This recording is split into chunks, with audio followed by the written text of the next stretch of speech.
Mina olen linnatüdruk. Küll väikese linnatüdruk, aga lapsepõlves ei olnud mul võimalust käia väga tihti metsas. Kui teistel lastel olid vanavanemad või sugulased, kes elasid maal ja nendel tekkis mingisugune selline võib-olla sügavam arusaamine, või vähemalt tol ajal mulle tundus, et nendel oli sügavam arusaamine loodusest, siis minul tuli see loodusest ja metsast arusaamine pisut teist teed pidi.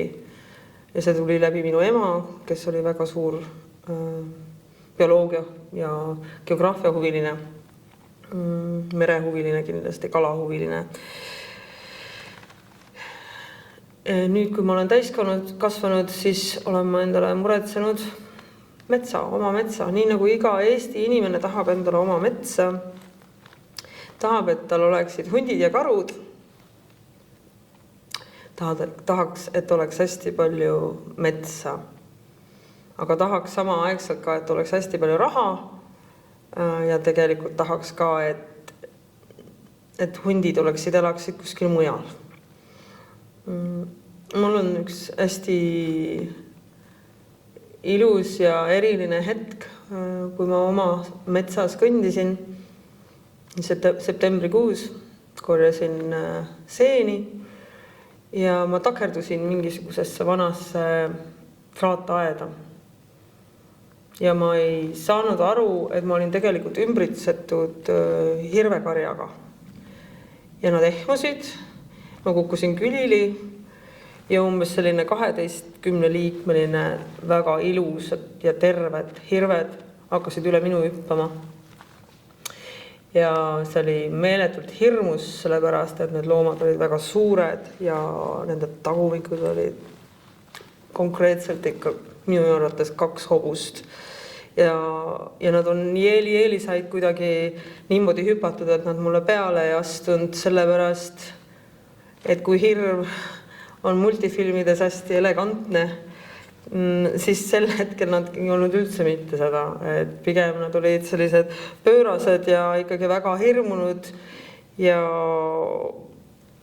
ma arvan, et ma olin väga lähedal sellele, et ma oleksin lihtsalt saanud surma läbi hirvekabja ja see kabi oleks läinud läbi minu ringkere.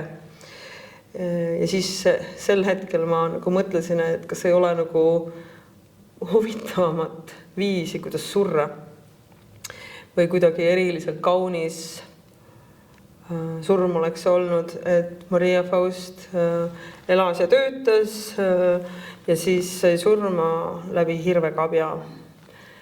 See tundus nagu kuidagi eriliselt tore mõte. Ja ma ei saanud surma, aga läks paar kuud mööda, hakkasid jahihooajad ja seesama hirve salk, ma nägin, et nad olid maha lastud. Meie külavaheteel olid nende siis nii-öelda surnukehad. Ja kuna selles piirkonnas väga palju neid hirvesalku ei ole, nii et ma arvan, et need olid need samad hirved, sest pärast seda pole ma neid kunagi enam kohanud. Ja see oli mingi selline hetk, kui ma sain aru, et ei ole vahet, kas sa oled linnainimene või maainimene, sest mul tundub, et üleüldiselt ei ole meil ikkagi absoluutselt arusaamist, mis asi on loodus ja mis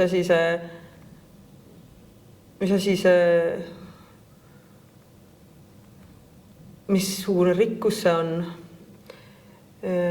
Ja kui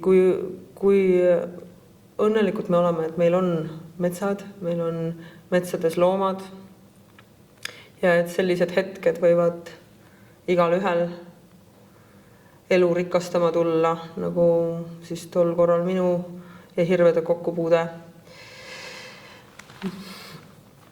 Pärast seda ma hakkasin rohkem tähele panema, mis toimub minu metsas ja minu metsade naabrustes olevad kohad, et hakkasin rohkem tähele panema, kui julmalt võetakse metsa maha ja kui julmalt neid maha võetakse lihtsalt selleks, et teha hakkepuitu.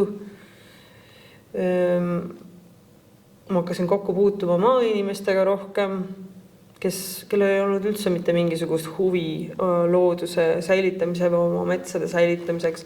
See oligi lüpsilehm nende jaoks. Ja minul ei olnud õigust loomulikult midagi öelda, sest see on ju omand. Kuigi mõnes mõttes nii nagu kultuur kuulub meile kõigile, kuuluvad ju ka meie loodusvarad ja metsad meile kõigile. Asi võis isegi nii hulluks minna, et sattusin kohta, kus tiigi ümber ei olnud ühtegi elavat taime ega elavat looma. Ja ma küsisin peremehe käest, et mismoodi sul see tiik niimoodi kuidagi elutu on, et kus me kõik on, siis ta avaldas mulle suure saladuse, et tema käest saab Roundupi osta, et ta paneb iga poole aasta tagant Roundupi. Milleni ma tahaks ise lihtsalt jõuda, et meil lasub vastutus. See vastutus on meil kõigil, nii maa omanikel kui nendel, kes käivad maa peal lihtsalt seda maad laenamas nii-öelda. Ja mulle tundub, et pidev süüdistamine inimestest, kes on metsasõbrad ja puukallistajad, et äkki see süüdistamine nagu võiks ära jääda, sest mure on ju olemas. Meil on vaja metsi kaitsta ja nendes elavaid loomi.